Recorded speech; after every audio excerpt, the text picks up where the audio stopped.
Fred Trump III, the nephew, one of the nephews of Donald Trump, is now speaking out against him. You likely remember that Mary Trump, another one of Trump's, in this case, nieces, has for a while been speaking out against him. But we haven't heard much from Fred Trump III. And he is now telling stories about his interactions in family settings and elsewhere with Trump. And he doesn't have too many good things to say. We'll talk about, as I play clips for you from his interview with, I think it was ABC or Good Morning or something. And as I play those, I'll reflect on why did he come out earlier? What do we think of what he has to say? But it's always important that people close to someone as dangerous as Trump show the American public how significantly bad he is by saying, even as a family member, I will say these things. And you need to know these things. And we'll also talk about the Trump campaign response. Pretty unhinged. But here is the beginning. Disabled people should, quote, just die. The Trump campaign calls these claims disgusting lies, but his nephew says this is no political hit job. It's the full truth. Here's senior investigative correspondent Aaron Katersky. It says the Trumps and how we got this way. What way? What's the Trump way? Complex and sometimes cruel. And within every family, people know this, families are complicated. Every family has their crazy uncle. My Uncle Donald is atomic crazy. And he has put his mark on the family history. Atomic crazy, says Fred Trump about his own uncle. One example of this atomic crazy is when Fred Trump, who does a lot of advocacy for disabled Americans, his son dealing with a lot of those sorts of problems, when Fred Trump was advocating to Trump himself, this is confusing, to Donald himself in the Oval Office about helping disabled Americans, Trump said something pretty vile, and then also that was in line with something Trump had said about Fred's son. And he just came out with these people, all the expenses, they should just die. He's talking about human beings who have complex issues. And the first thing he could say was, they should just die. Fred claims this wasn't isolated, describing a phone call to alert his uncle the medical fund set up by the family for his son William was running low, a fund he says the former president consistently replenished. A couple of years ago, I called him. I said, Donald, the fund's running out. And without hesitation, he said, your son doesn't recognize you. Let him die and move to Florida. Were you surprised? It's a great question. My response was, no, Donald, he does recognize me, and said, I'll thanks, and hung up. Wow. Shocking, but honestly not surprising, right?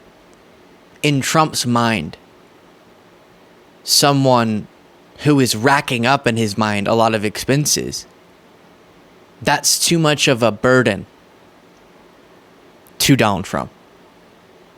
That he would say to someone who has a disabled son, who has to spend a lot of money, and to Donald's credit, he was putting funds in this account, but to keep somebody alive, having to bring a lot of expenses forward. And in Trump's mind, he's thinking, why is that even worth it?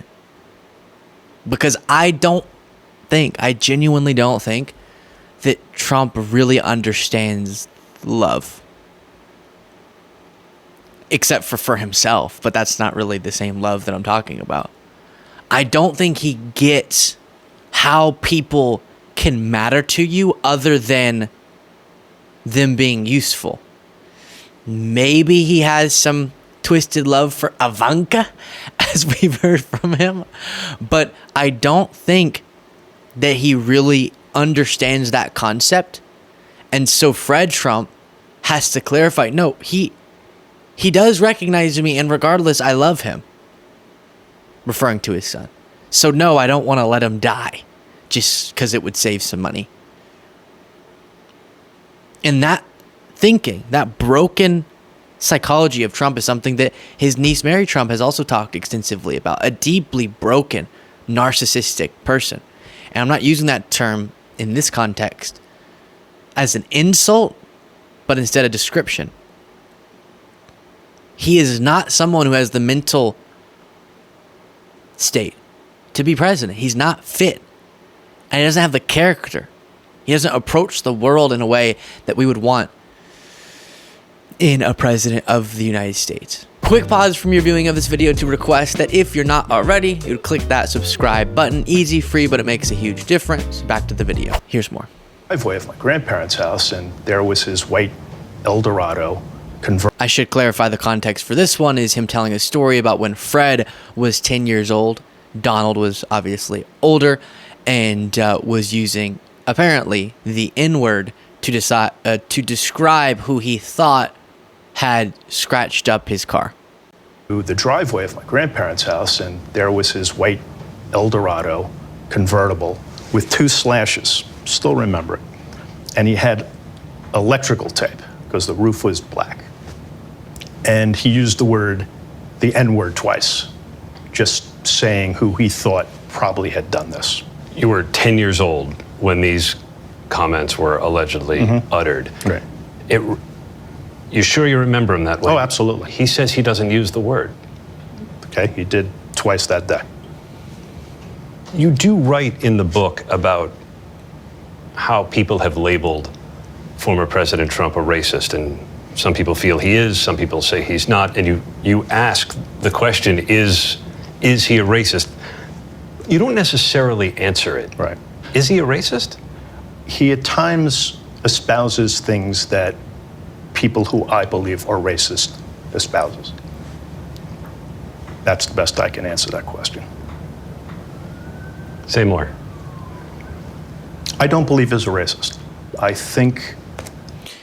And I'll play a little bit more in a second because he does get to the crucial part of Trump in a second here. Yeah, I have never, I think you have seen this on the show, found it useful, valuable, meaningful to sit and speculate or argue about that phrase.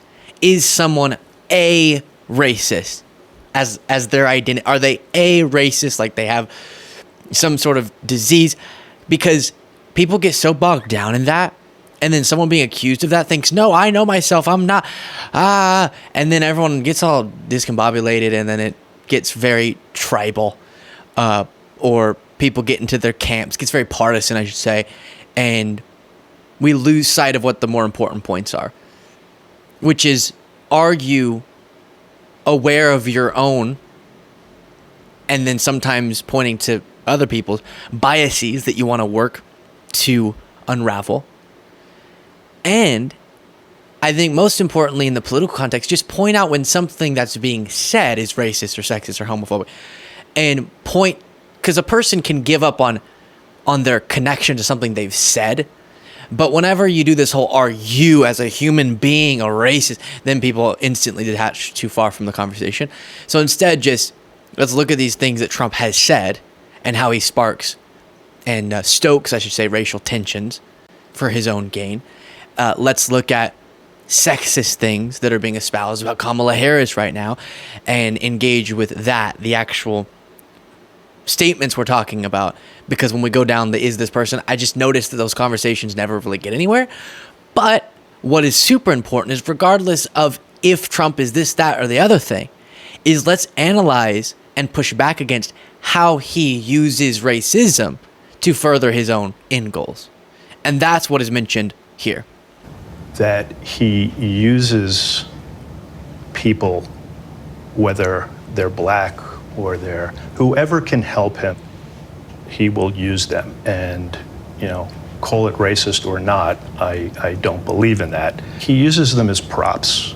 And when he gets what he needs out of them, votes, he'll cast them aside. So that is... That's Donald Trump right there.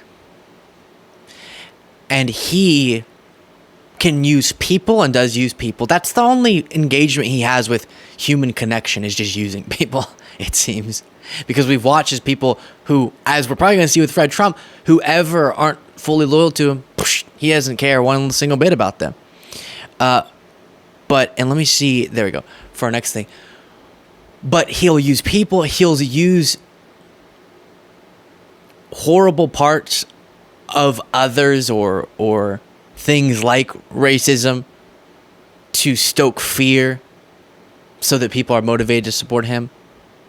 And all those things should be absolutely, fully called out. And then we have to talk about the Trump response. Here's Stephen Chung, who is the Trump campaign communications director. This is completely fabricated and total fake news of the highest order. It's appalling.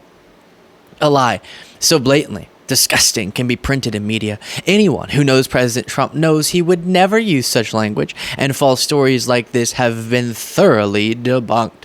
What are you talking about? If he's referring specifically to the N-word usage, that has been widely witnessed by people in different settings. One of them that we sort of recently talked about was on the set of The Apprentice, and then in other contexts as well. If he's talking about everything that Fred Trump III is bringing forward, that's not super convincing, this denial, I would say, because it's in line with so many people's observations. And that gets us to what is constantly a point on this show, which is MAGA, MAGA, MAGA. Hello. Our relationship has been strained in recent times, but I beg you to hear me. Is it really, as I've said so many times, more likely that all of the bad media about Trump is fake? That elections he loses, like the 2016 popular vote he said was fake. And the 2020 election, fake. And his Florida classified documents case is fake and phony. And his criminal case in Fulton County in Washington and the conviction, they're all fake and they're all phony and they're all rigged. The civil case that he was found liable for raping E. Jean Carroll in, that's all fake allegations, rigged. The civil case where he was found liable for fraud, those were all rigged and fake charges.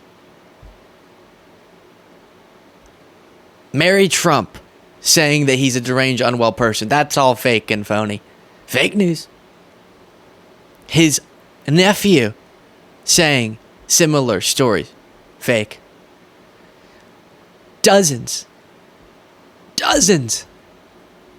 of former Trump administration officials leaving like we've never seen and saying, this guy's horrible, a threat to democracy, not fit to be president. All that's fake. To live in the MAGA universe, you have to assume that hundreds of people, including family members, respected judges, jurors, election workers, hundreds of people throughout Trump's entire life have been fabricating lies about him for no discernible reason, instead of believing that one guy is a bad dude. Really? Really, MAGA?